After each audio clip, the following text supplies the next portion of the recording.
আসসালামু আলাইকুম সবাইকে। ঈশান মিথিলা ক্রিয়েশনে সবাইকে স্বাগতম। আজকে আমি একটা ট্রেডিশনাল রেসিপি শেয়ার করব। সেটা হচ্ছে ইলিশ মাছ, সরষে ইলিশ। সরষে ইলিশের জন্য প্রথমে আমি ইলিশ মাছগুলা লবণ আর হলুদ দিয়ে মাখাবো। এটা ভেজেও করা যায়, আবার না ভেজেও করা যায়। কারো যদি না ভেজে মন চায় সে না ভেজেই করবেন। আমি হালকা একটু ভাজবো, এই জন্য ইলিশ মাছগুলো মাখাই নিচ্ছি।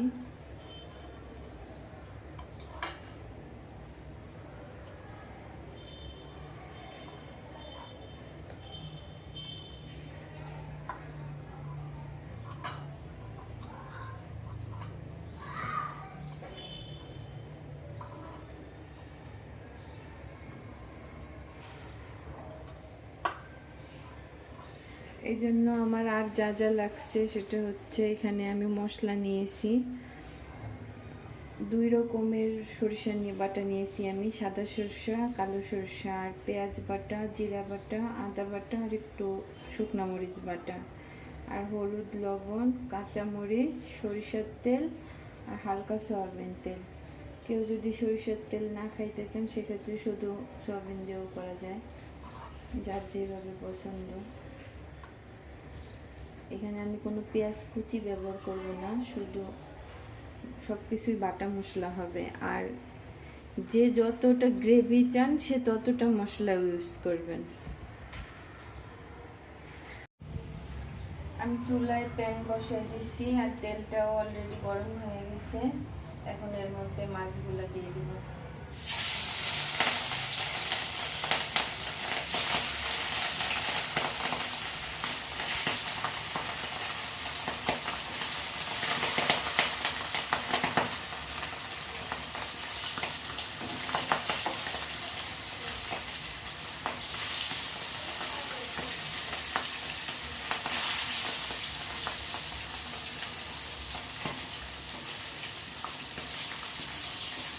মাছগুলোকে বেশি কড়া ভাজবো না, হালকা ভাজা দিব একদম। বেশি কড়া ভাজলে ইলিশ মাছের টেস্টটা নষ্ট হয়ে যায়।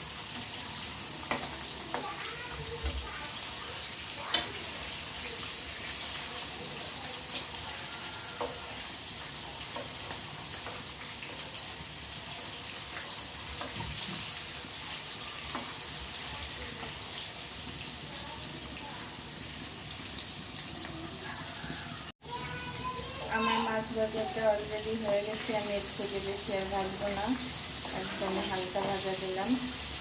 এখন মাছগুলো উঠাই নেব।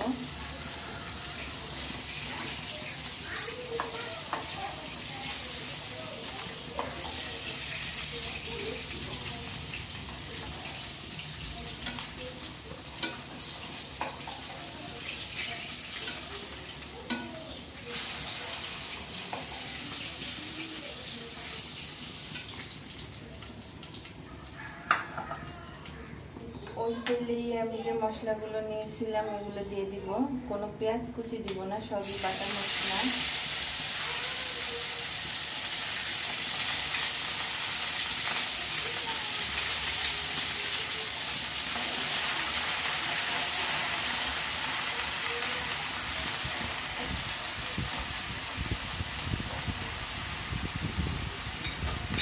আর হলুদ আর লবণটাও দিয়ে দিচ্ছি।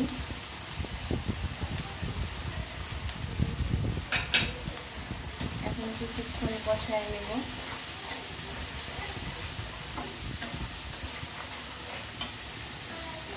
কাঁচামরিচগুলোও দিয়ে দিচ্ছি, ঝাল যে যার পছন্দ অনুযায়ী দিবেন।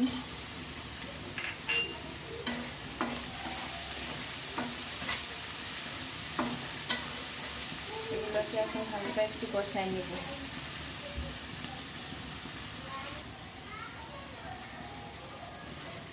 মশলাটা এই যে কষানো হয়ে গেছে,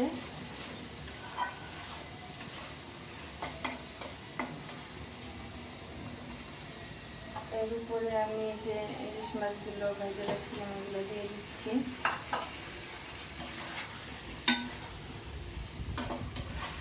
এই রেসিপিটা আমার কারো কাছ থেকেই ফলো করা না, আমি আমার ইচ্ছা মতো করি।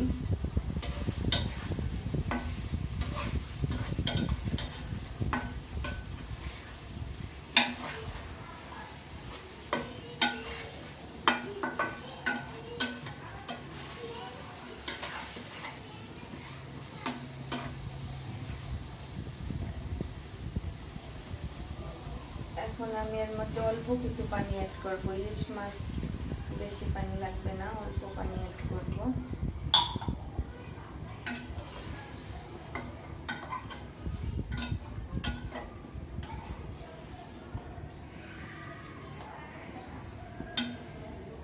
এখন এইটা জাল কিছুক্ষণ জাল হলে, মাখা মাখা হলে এটাকে নামাই নিব।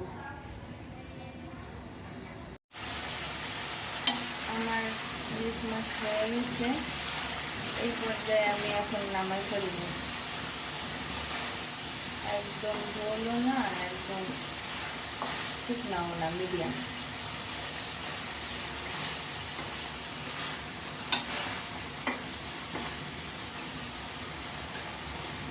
টক করে দিচ্ছি।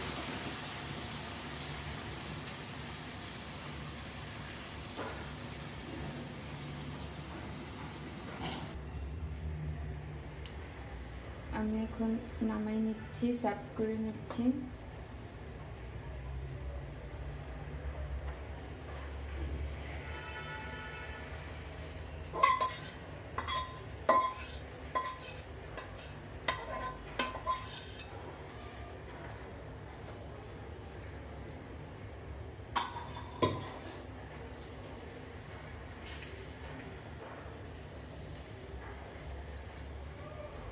আমার রেসিপি অলরেডি শেষ, আমি সার্ভিংও করে দিছি।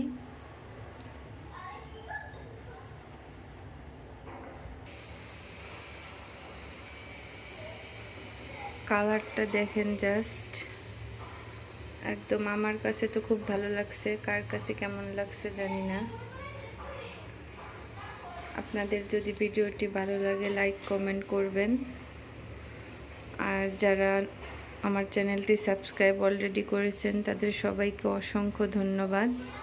আর যারা এখনও আমার চ্যানেলটি সাবস্ক্রাইব করেননি, আশা করি করে নেবেন। সবাই ভালো থাকবেন। আল্লাহ হাফেজ।